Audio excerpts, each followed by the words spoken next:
Salut.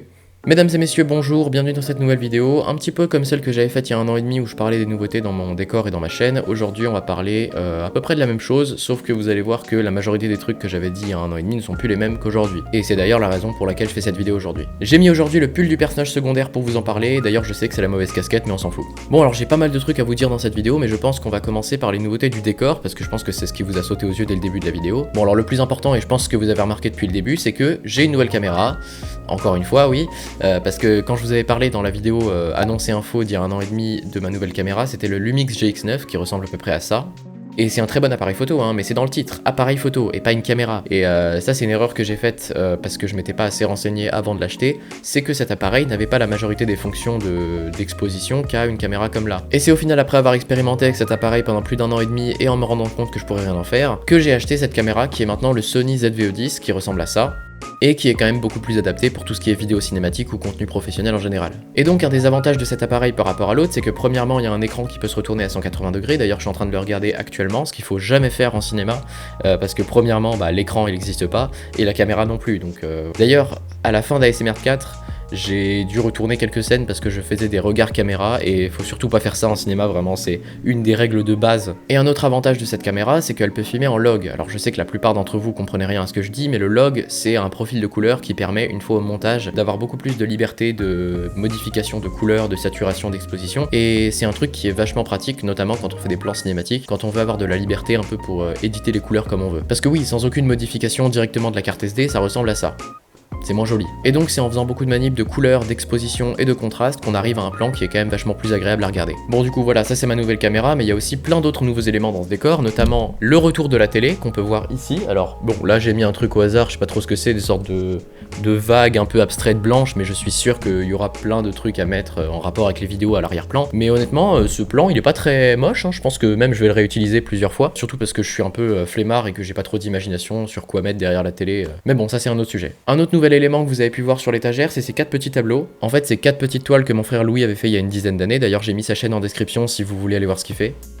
Et je me suis dit que ce serait pas mal de les mettre dans mon décor parce que finalement, avant, l'étagère faisait un peu vide. Un autre nouvel élément qu'on peut voir, c'est ce tube néon derrière la bibliothèque. Je l'ai mis là parce que du coup, ça faisait un bon contraste entre l'ampoule qui faisait un peu une lumière jaunâtre et le bleu. Et vu que j'aime bien le combo jaune et bleu, c'est d'ailleurs la palette de couleurs de la miniature d'ASMR 4, je me suis dit que ce serait pas mal de le mettre dans mon décor. Bon voilà, il devait y avoir un canapé ici à la place du lit, mais au final on n'a pas pu le déménager, donc tant pis. C'est un peu dommage parce que ça devait être un peu l'élément central du nouveau décor, mais bon, on peut pas tout avoir. Et un dernier élément de mon nouveau décor, c'est que maintenant j'ai une chaise à roulettes, ce qui est absolument pas pratique parce que des roulettes sur une moquette, pas dingue. Ah oui non, j'en ai oublié un. J'ai un dernier élément que je ne pourrais pas vous montrer parce que c'est beaucoup trop chiant à installer. Récemment, j'ai acheté un fond vert aussi parce que je me suis dit que bientôt j'aurais besoin de faire plus de plans cinématiques et que je pourrais pas toujours être sur un lieu de tournage en présentiel. Donc il faudra que je fasse des incrustations sur fond vert. Alors j'en ai pris un plutôt large parce qu'il fallait que je fasse des plans à plusieurs personnes sur la même scène. Le problème c'est que la majorité des sites sur lesquels je regardais n'avaient pas de produit qui dépassait les 2 mètres de largeur. Et le seul qui dépassait les 2 mètres de largeur faisait 6 mètres de hauteur. Donc voilà, maintenant je me retrouve avec un fond vert de 6 mètres de hauteur dont il y aura probablement 3 mètres qui me serviront jamais. D'ailleurs si vous me suivez sur Twitch, parce que récemment je me suis remis au live sur Twitch pour faire des lives un peu sur Red Dead, Fallout, etc. J'avais mis mon fond vert derrière moi, ce qui permettait de pas avoir de fond quand je jouais au jeu. Mais du coup le truc c'est qu'il y avait genre 3 mètres de tissu qui traînait au sol et qui prenait la poussière. Bon voilà, je vous ai un peu parlé que de l'équipement que j'avais pour l'instant, mais je pense que la raison pour laquelle vous avez cliqué sur cette vidéo, c'est pour savoir ce qui va se passer sur la chaîne dans le futur. Alors on va parler de ça, mais d'abord qu'est-ce que j'ai fait depuis ASMR 4? Parce que contrairement à ce qu'on pourrait penser, non, je n'ai pas rien foutu par rapport à ma chaîne depuis genre 8 mois. Même si ça a failli être le cas.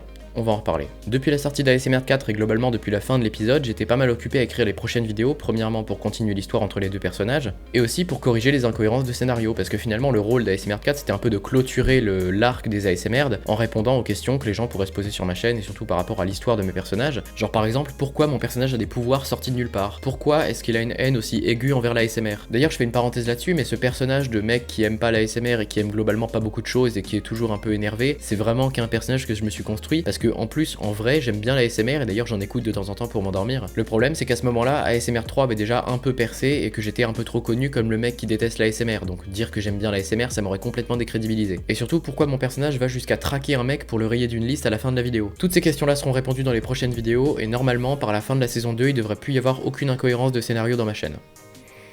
Enfin je crois. Mais au final le truc c'est, vu que j'ai été complètement con sur la promo de la vidéo et que j'ai annoncé une date avant même d'avoir fini le montage, j'ai dû me précipiter pour le finir à temps sans avoir le temps de peaufiner les détails comme j'aurais voulu le faire. Et au final, même en ayant décalé la sortie de la vidéo à 3 mois plus tard pour peaufiner un peu les détails, j'avais toujours pas un résultat final qui me convenait, mais bon je l'ai quand même posté parce qu'au bout d'un moment je pouvais pas faire attendre les gens pendant plus de 6 mois. Donc voilà, tout ça pour dire que je ne ferai plus l'erreur de me donner des dates et de vous donner des dates aussi parce que premièrement bah, c'est un truc extrêmement stressant, on est toujours dans le stress à une semaine de la sortie en se disant non on peut pas faire ça prend trop de temps, on a plus de temps, alors que merde quoi, je veux dire c'est pas la peine de se mettre des limites sur tout, c'est pas mon métier, j'ai aucune contrainte à réaliser, je peux prendre le temps que je veux pour faire une vidéo, la seule contrepartie c'est que du coup vous avez une vidéo par an sur ma chaîne. Et deuxièmement, surtout parce que je ne sais pas quand est-ce que je dois mettre des dates. Si je mets une date trop tôt, j'aurai une pression énorme parce qu'il faudra que je me précipite pour faire tout, et si je mets une date trop tard, j'aurai le temps de terminer la vidéo mais j'aurai envie de la poster avant la date annoncée, donc c'est du perdant-perdant. Donc voilà un petit peu pour le passé de la chaîne, mais maintenant on va aborder un truc plus intéressant, c'est le futur. Premièrement, je vais faire une annonce qui va en surprendre plus d'un, les analyses, c'est fini.